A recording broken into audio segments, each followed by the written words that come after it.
right, hello and welcome to the inaugural Warriors Cast. I'm Jeremy Jordan alongside Jared Banksy. We are going to host this throughout the season. Weekly, we're going to have every other week podcast during the off season. We are going to call the games locally. I'm stoked to do this and call the games with you. This is going to be fun, man. It's going to be a ton of fun. I get to talk about something I love with a bunch of cool people and share the sport of rugby. Let's talk about what people can expect from this. This is going to be a hub for Warrior Nation. They're going to be able to come here and get the info. If you don't know the game, we're going to do our best to explain the game in a way that you're going to be able to understand it easily and get to know some of the faces of Utah Warriors rugby, some of the players, especially the new coaching staff coming in and all the different moving parts that go along with a Major League Rugby season. Yeah, it's super exciting. We're just a couple months away from the start of the season. There's tons of news to digest, so let's tell you what we're going to talk about in the next few minutes. The notable news from the offseason, new coaching staff, you mentioned, Banksy. Big-time signings internationally, a bunch of guys that played in the World Cup, some league expansion news, rebranded teams, and how you can get the latest merch. So that's all coming up. Let's start with last season. 12-2. Certainly not the goal for this team in year two. Tons of injuries, wasn't great. But in 2020, the third year of Major League Rugby, it starts with a brand new staff for Utah. The coaching staff and the big signing there, obviously, with Coach Latham coming in, massive, huge cultural change there with a legitimate rugby legend coming in, the Wallabies legend, second leading all-time try scorer in Wallabies history, a man that played in arguably the greatest game of rugby ever played, the 2000 Bledisloe at ANZ Stadium. I mean, you're talking about a guy that lined up against Jonah Lomu. You know, Latham played just 15. To say, you know, I mean, like, right? If there's a name in rugby, obviously Jonah's the one to throw out there, but Tana Umaga, among so many others, like a guy that's played on the biggest stage, that's just come off of coaching in a World Cup, that has all of the experience and the passion and the respect that the players are going to have as well coming from their coach. It's a huge signing and a big asset for Warriors Nation. Yeah, you see, who's the new head coach? Who's new head coach? A legend comes in, and Chris Latham, the Australian you mentioned. So let's talk about the staff with him. Ben Nichols, who scored the first try in Warriors history. Remember that at Rio Tinto. Sean Davies, recently retired USA Eagles scrum half from Glendale, and my old roommate in college, by the way. Was he really? Sean Davies, of course, played at BYU. Yes, played at BYU. Love Sean. And then Sean Pittman, former professional player in the UK. He was the forwards coach with the Eagles at the World Cup. So this is some great experience. And then Brandon Sparks, the new director of rugby operations, has done some really nice stuff in Michigan, was a consultant with Seattle who has won the last two championships. This is a good staff. The experience core that's here now with this coaching staff is unbelievable. And to have somebody like Zim here, I mean, I've played with Zim, and he's one of the most intelligent guys I've ever personally been on the field with. The rugby IQ that guy has, and even had as a player, that I was able to learn from him. And I've been playing rugby all my life, but to be able to have a guy like that on your staff, he's a guy that the players know. Many of them have run with him as well. They respect him. He's going to be there to kind of be that local voice for Coach Latham as he comes in to be able to continue and take all of the good things that we had and move that into the new system. Because I believe the core of what the Utah Warriors were trying to do was great last year. I mean, you want to talk about the games and the difference that could have been made in the games, the wins and losses on a converted try. Yes, two ties, right? That on the season was crazy. Not even just the two ties, but I believe, was it 3 or 4 games that were decided by 7 points or less? Mm-hmm. The difference in those close games with this kind of leadership experience, I think we're really going to see a big difference on the field. Yeah, coaching, and then the core of the team is back, and let's talk about that. And everything and everyone that ties into this team fits into 4 categories: community, family, tradition, and respect. And it's fun to see these guys fit into that. So you're used to these guys, and they are back. Angus McClellan. Captain Eagle. Yeah, awesome. Franco Vandenberg. Matt Jensen, another Eagle. Saya Uhila. That guy is a force. Matt and Saya together were really a big part of the engine room in the tight 5. That was the second row pairing, and really the only consistent pairing that we saw from the Warriors the entire season. Those two are going to be massive in the engine room for that team. And they weren't healthy, but they just kept playing. Like Matt Jensen didn't come out. It's crazy. Ever. I think 80 minutes for just about every game all season long. Ada Elkington, tackling machine. Lance Williams, former Hawaii linebacker. Fetu'u Vainikolo, all-time leading goal try scorer for Tonga there. To Natalauti, who was injured, but he was the leading try scorer in the league 2 years ago. Nata is an unbelievable athlete with his feet. Every time that guy touches the ball, he's making the gain line. Having him go backwards is not a thing you see very often. And to have a weapon like that on the outside, we were so pieced together last year with guys like Don Pazzi going on the outside, who he played incredibly well when he went out there, but that's not his traditional position. Right. To have somebody like Nata back and healthy is massive. And then, of course, Vice Captain John Cullen, among others. So those guys are all back, among others. Let's talk about some of the new additions. And these are great additions. I feel like 2 wins would be a huge disappointment given the way this group is. It's going to be many more wins. 29-year-old scrum half Dwayne Politaivao comes to the Warriors from Manu Samoa. He was recently in the World Cup, and the Chris Latham connection brings him here. Absolutely, and it's going to make such a big difference for the speed at the recycle.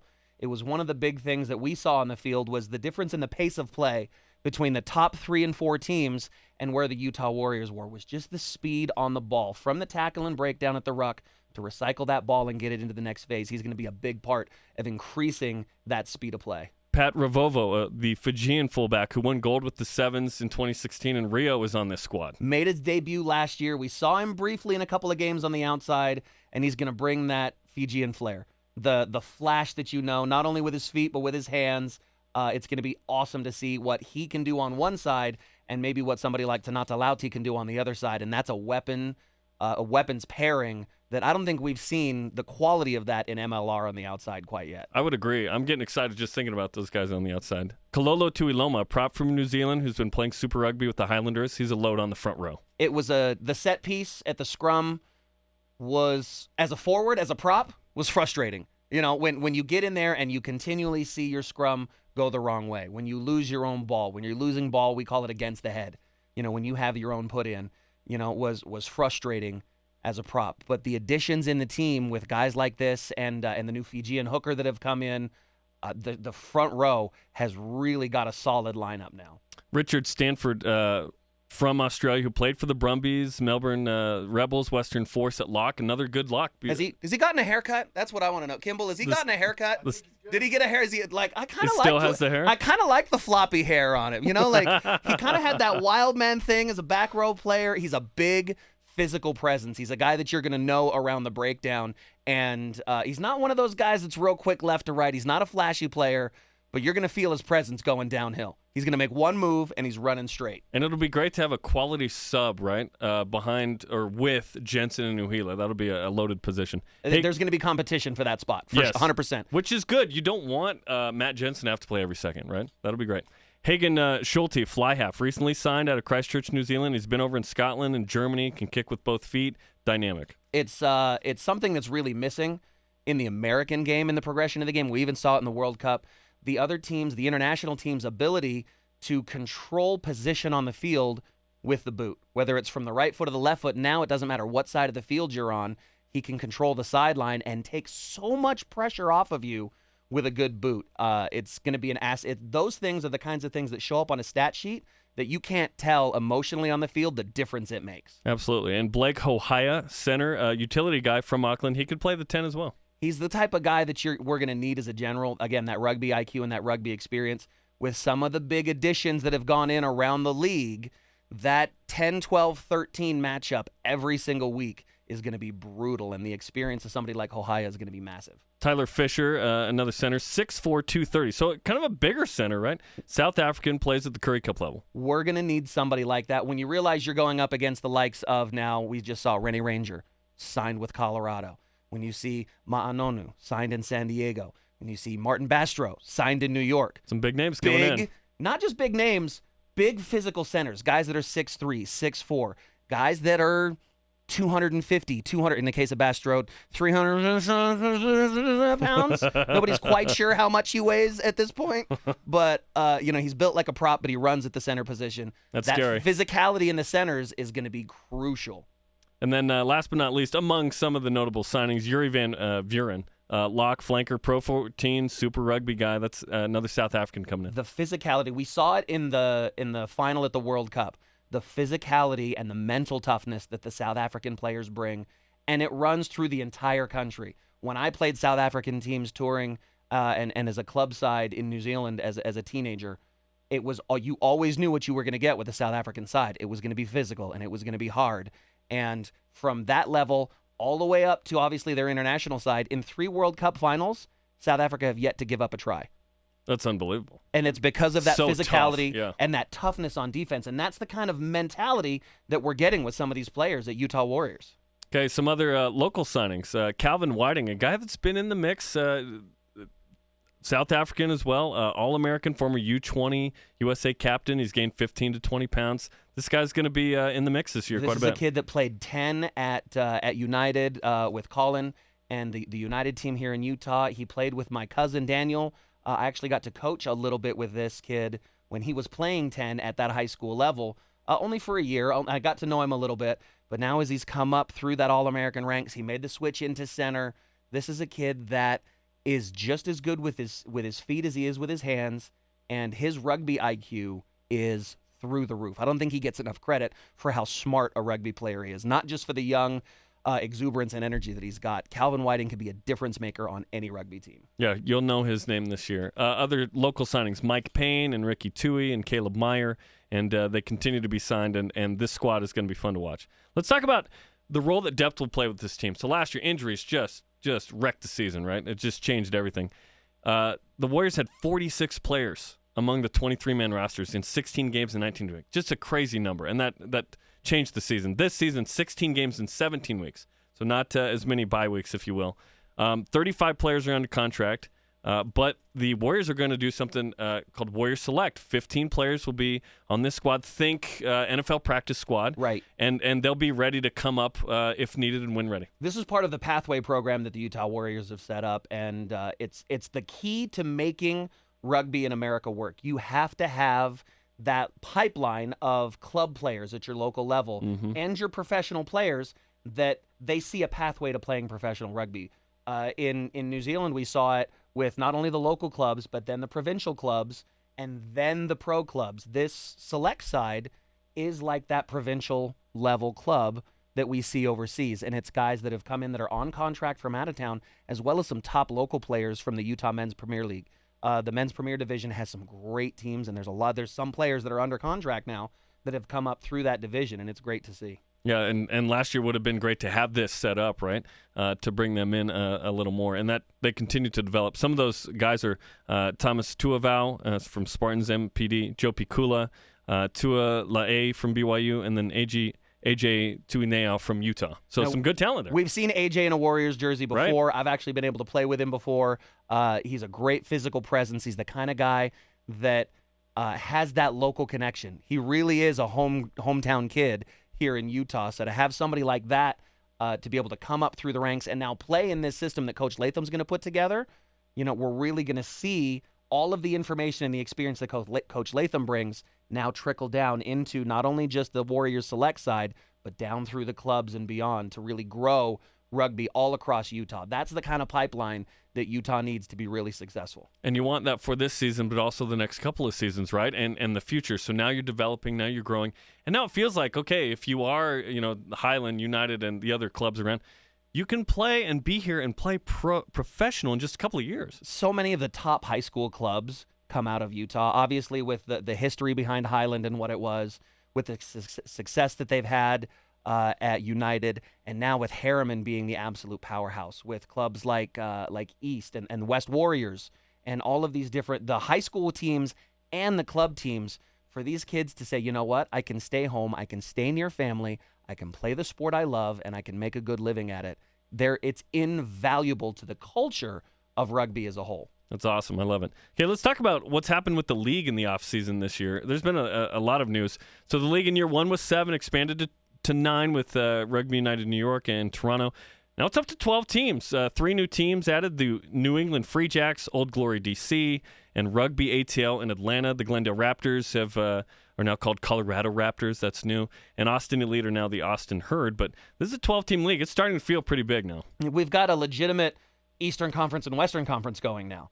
You can start to see the roadmap that the league had play out and the growth of these cities and these key markets for any major sport. Mm-hmm. But now you can see strategically where they've placed these teams where rugby's played historically. Obviously, with somebody like the Free Jacks, the Ivy League schools have been playing rugby for years. Yeah. For hundreds of years. So there's a deep-rooted culture of rugby there. Atlanta being a hub of rugby in the South, There's many tournaments there, not only there, but in Savannah and just across the border the other way in Louisiana. There's a lot of great club rugby being played at that level. So again, they're in these hubs where these feeder systems are coming up, and they're being really smart about it to play some really exciting different brands of rugby. Love it. So, yeah, Western and Eastern divisions, 16 regular season games. They'll start in February. Now, the league learned too many snow games in Glendale and in Harriman, right? It was our first 4 games were played in the snow, I think. It was wild. Throughout the first 3 were, I know, whiteouts. Yeah, it was and crazy. We were praying on game 4 that the snow was going to stay away. So the league learned. So the Warriors aren't going to play a home match until March 14th. It's after daylight savings, right? That's going to be nice. And just 2 before April 18th. So no more snow games. Crossing our fingers.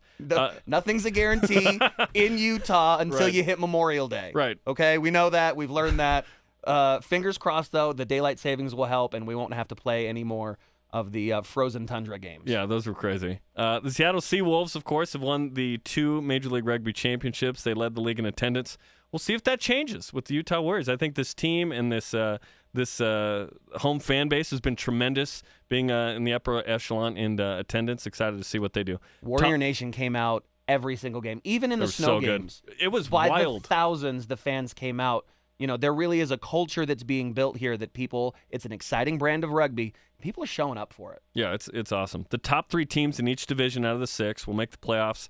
Top seed gets a bye. The other 2 play each other. Winner goes to the conference championship and then to the final. So, really looking forward to this season. Looking forward to this podcast. Next week, we will be back with the launch of the 2020 Warriors kit. I can't wait to see what they're going to roll out for the different versions. Holiday gift packs, brand new fan merch, much more. It's going to be awesome. This is going to be a fun season. 2020, let's go. So I know there's a new on-field deal for the kit that's been announced for MLR. I think this is going to give the teams a lot more control over how they look on the field, a chance to do some specialty things with their kit. I can't wait to see what the new home and away kit and the alternate kit look like for the Utah Warriors. And we're just about 3 months away from the season. In February it kicks off in Las Vegas. Let's go. And the Vegas thing is awesome, too. I love that that rugby is headed that direction as well. I think it was really smart with sevens going away, and that was always a big focal point for the rugby community all over the country. So for MLR to see that there was an opportunity there at a great city where rugby doesn't exist on the regular, and again, a rugby tradition in Las Vegas. There's 2 significant rugby clubs that play out of Vegas on the regular. And so there's a rugby community there to support it, as well as an international rugby event now that we can really say top shelf rugby is being played in Las Vegas. And it's great for MLR to take that model and run with it and be able to showcase all of the teams that we have in this competition. And perhaps there'll be a team in Vegas in the future. We'll see in the league. Okay, that'll do it for this edition of the Warriors Cast. Stay tuned for more episodes during the offseason. We're going to go every other week in the offseason, every week during the season as we get you ready for year 3 of Utah Warriors Rugby. For Banksy, producer Ray Thule. Did I say your last name correctly finally? We'll work on it. Exactly. Billy the producer. Billy the kid, the producer. I'm Jerem Jordan. So long. Go Warriors. Mahalo.